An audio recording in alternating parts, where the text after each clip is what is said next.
Você já revisitou Dragon Ball tantas vezes que conhece cada cena de cor. E mesmo assim, num dia qualquer, assistindo um arco que você jurava que já tinha decorado, algo te para. Uma inconsistência, um detalhe que não fecha. Uma sensação de que tem alguma coisa errada ali e você não consegue identificar o quê. Foi exatamente isso que me aconteceu. E o que começou como uma pulga atrás da orelha virou uma análise completa de cada saga do Dragon Ball original, do começo ao fim. Dragon Ball não é só mais um anime. É a obra que mudou o jogo, que misturou ação, aventura e humor de um jeito que influenciou incontáveis histórias depois dela. É justo dizer que sem Dragon Ball, o cenário dos animes seria completamente diferente hoje. A franquia moldou gerações, criou um vocabulário próprio dentro da cultura pop e estabeleceu um padrão de narrativa que ainda ecoa em tudo que a gente assiste. Mas séries lendárias também têm suas falhas, e é sobre isso que a gente vai falar hoje. Os maiores problemas de cada saga do Dragon Ball original, na ordem em que aparecem, sem poupar nada. Não é um ataque à obra. É o oposto disso. É o tipo de análise que só faz sentido quando você respeita o suficiente para enxergar além da nostalgia. E já aviso, tem coisa aqui que vai te fazer discordar. Vamos começar do começo. A saga do Pilaf é o ponto de origem de tudo, o primeiro arco do Dragon Ball original. E tem um problema que poucos fãs conseguem nomear com precisão, mas que todo mundo sente. O tom. O Dragon Ball clássico ficou famoso por batalhas épicas, por transformações impossíveis, por confrontos que te deixam sem ar. Mas quem chega na saga do Pilaf esperando isso leva um balde de água fria, porque o que a gente encontra é humor, aventura leve e uma sensação geral de que a série ainda estava descobrindo o que queria ser. Toriyama claramente ainda estava encontrando seu caminho, tentando definir a identidade de Dragon Ball. E isso aparece no ritmo frouxo e no tom despretensioso dessa abertura. E não é que humor e aventura sejam problemas em si. O problema é a dissonância de expectativa que isso cria. Imagina recomendar Dragon Ball para alguém hoje, falar sobre o Super Saiyajin, sobre Frieza, sobre as batalhas que definiram o anime dos anos 90, e essa pessoa sentar para assistir do começo ansiosa e se deparar com o Goku criança correndo atrás de uma garota num kart. É como prometer uma montanha russa e entregar um carrossel. A experiência em si pode ser boa, mas não é o que você vendeu. E isso cria um problema real de retenção de novos espectadores que a saga do Pilaf nunca resolveu. Agora, o 21º torneio de artes marciais tenta corrigir isso, e parcialmente consegue. É aqui que a série começa a despertar, a mostrar os elementos marciais que vão definir tudo que vem depois. Novos personagens entram, as stakes sobem, e pela primeira vez dá pra sentir que Dragon Ball está se aquecendo para algo maior. Mas tem um problema que nenhuma nostalgia consegue esconder. Os personagens desse torneio são os menos memoráveis de toda a franquia. Compare com qualquer torneio do Z, compare com o torneio do poder no Super, e os competidores do 21º torneio simplesmente somem da memória. E aqui fica a pergunta que vai direcionar o resto dessa análise. Se os 2 primeiros arcos já carregam esses problemas, o que acontece quando a série decide escalar tudo e introduzir uma ameaça de verdade? A resposta é o Exército Red Ribbon. E é aqui que Dragon Ball começa a flexionar os músculos de verdade. Goku derruba um exército inteiro sozinho. As batalhas ficam mais intensas, novos personagens surgem, e pela primeira vez a sensação é de que a série encontrou sua velocidade de cruzeiro. É empolgante, é dinâmico, e tem tudo para ser o arco que consolida o Dragon Ball como uma obra de ação. Mas tem um problema central que contamina tudo, e ele não está no que a saga tem, está no que ela não tem. O Exército Red Ribbon é uma organização formidável. Tem patentes, tem hierarquia, tem estrutura militar. O que ele não tem é um antagonista central que sustente o peso narrativo do arco inteiro. Pensa bem, a gente tem o General Blue, o Coronel Silver, o Comandante Red, o tal Pai Pai, e uma fila de oficiais. Nenhum deles funciona como o grande vilão da saga. O Comandante Vermelho é o candidato mais óbvio, já que está no topo da cadeia de comando. Mas ele nunca chega nem perto de cumprir esse papel. Não tem presença, não tem ameaça real, não tem aquele peso de antagonista que te faz sentir que o protagonista está em perigo de verdade. Para entender o tamanho desse problema, faz esse exercício mental. Imagina a saga de Frieza sem o Frieza. Imagina Goku chegando em Namekusei, enfrentando Dodoria, Zarbon e toda a força especial do Ginyu. E o arco terminando sem que ele jamais encarasse o tirano. Seria um vazio narrativo enorme. A ameaça existiria, as batalhas aconteceriam, mas faltaria o centro gravitacional que dá sentido a tudo. É exatamente isso que acontece nessa saga, e a ausência de um antagonista central cria um segundo problema que se desenvolve junto com o primeiro. O pacing se fragmenta completamente. A saga salta de um mini-chefe pro próximo sem nunca construir em direção a um clímax satisfatório. E para piorar, ela se espalha por locações completamente diferentes. Deserto, base subaquática, paisagem nevada. E esse tour pelo mundo Dragon Ball é interessante do ponto de vista de construção de universo, mas perde o fio narrativo no caminho. O caso mais emblemático disso é o desvio para a aldeia Pinguim, o crossover com o Dr. Slump. É um momento divertido, tem charme, Faz sentido dentro da lógica criativa do Toriyama, mas ele não avança o plot principal em absolutamente nada. É uma digressão pura, e ela é só o exemplo mais visível de um problema que atravessa o arco inteiro. 2 problemas graves, então: ausência de antagonista central e dispersão narrativa.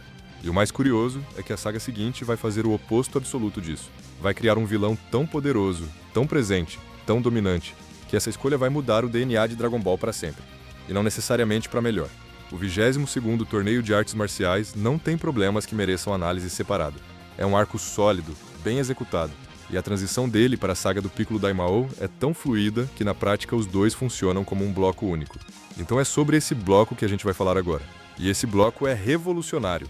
A saga do Piccolo Daimao jogou fora o manual que Dragon Ball tinha construído até ali. Chega de aventuras leves, chega de humor como motor narrativo. O Rei Demônio Piccolo não era mais um antagonista. Era uma força da natureza, uma ameaça tão real e tão pesada que reconfigurou o que Dragon Ball podia ser. E ele estabeleceu um modelo, o modelo do vilão dominante que controla o ritmo de toda a saga, que a franquia repetiria com Frieza, com Cell, com Majin Buu, e mesmo hoje, revisitando com todo o conhecimento do que vem depois. Mesmo sabendo que os níveis de poder dessa saga são irrisórios em comparação com qualquer coisa do Z ou do Super, a tensão ainda funciona, as stakes ainda parecem reais. Essa saga ainda aperta o estômago de quem assiste. Mas foi aqui que Dragon Ball plantou a semente do seu maior problema estrutural: o Power Creep. A lógica é simples e implacável. Se você cria um vilão tão poderoso que redefine o teto da série, o próximo vilão precisa ser mais forte ainda para manter a sensação de ameaça. E o próximo depois desse também. E assim por diante, sem parada, sem teto, numa escalada que não tem como terminar bem. A saga do Piccolo Daimao empurrou Dragon Ball para dentro de um canto do qual a franquia nunca conseguiu sair. Depois do Rei Demônio Piccolo, nenhuma ameaça terrestre poderia parecer significativa. O bar foi colocado tão alto que a série foi forçada a ir buscar antagonistas no espaço, nos universos paralelos, nas dimensões divinas, sempre subindo, sempre escalando, porque parar significaria admitir que a ameaça anterior já tinha sido o limite. E o pior é que essa escolha não foi um erro calculado, foi o resultado natural do sucesso. A saga funcionou demais. O Piccolo Daimao foi bom demais como vilão, e Dragon Ball pagou o preço disso por décadas.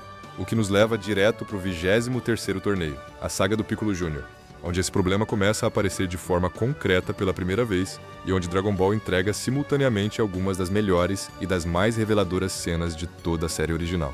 O 23º Torneio de Artes Marciais tem algumas das lutas mais memoráveis de todo o Dragon Ball original.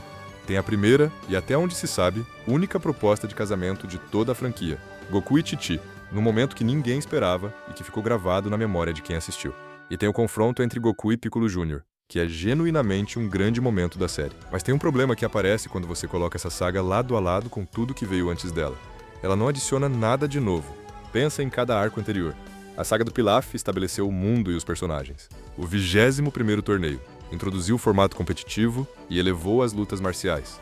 O exército Red Ribbon expandiu o universo e mostrou Goku como uma força capaz de derrubar organizações inteiras. A saga do Piccolo Daimao reconfigurou completamente o tom e o modelo de vilão da franquia. Cada arco acrescentou uma camada nova, mudou alguma coisa de forma permanente. O 23º torneio não faz isso. A introdução do Piccolo Jr. como personagem é importante. Sem dúvida, ele vai se tornar um dos 5 ou 10 personagens mais relevantes de toda a história de Dragon Ball. Mas a saga em si não inaugura nenhum elemento novo. O formato de torneio já existia. O Power Creep já estava instalado. A dependência narrativa em Goku como único eixo capaz de resolver os conflitos já era um padrão estabelecido. É aqui que o Power Creep se torna visível como problema concreto pela primeira vez. A distância entre Goku e Piccolo e todo o resto do elenco já é tão grande que nenhum outro personagem parece relevante dentro do conflito principal.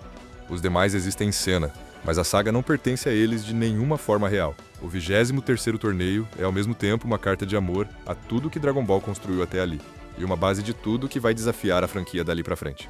Ele entrega exatamente o que os fãs queriam: grandes lutas, resolução de rivalidades, um encerramento satisfatório para o Dragon Ball clássico. Mas ao fazer isso, ele também codifica os padrões que vão se tornar os maiores pontos de atrito da franquia: a estrutura repetitiva de torneio, o power scaling sem teto e a centralização absoluta da narrativa em Goku. No fim das contas, o Dragon Ball original revela algo que a franquia nunca quis admitir. Cada saga resolveu um problema e criou outro maior, e o maior de todos foi plantado exatamente no momento em que a série atingiu seu pico criativo. Se o Piccolo Daimao realmente inaugurou o Power Creep como padrão narrativo, então tudo que veio depois, cada vilão mais forte que o anterior, cada nova transformação, cada nova escala de poder impossível, não foi um acidente. foi a consequência direta do maior sucesso da série. Isso significa que Dragon Ball nunca teve como escapar do caminho que ele mesmo escolheu. Essa não é uma teoria de fã. É o que a própria estrutura da obra prova, saga por saga. Agora eu quero saber de você. Você acha que o Toriyama percebeu o que estava criando quando construiu o Piccolo Daimao? Ou isso foi um erro que só ficou visível décadas depois? Afinal, Dragon Ball original é uma obra que errou pra frente. Cada problema que ela criou abriu uma porta que a franquia atravessou correndo, sem olhar pra trás. E se você curte esse tipo de análise, sem hype vazio e com respeito pela obra, se inscreve no Shonen Verso.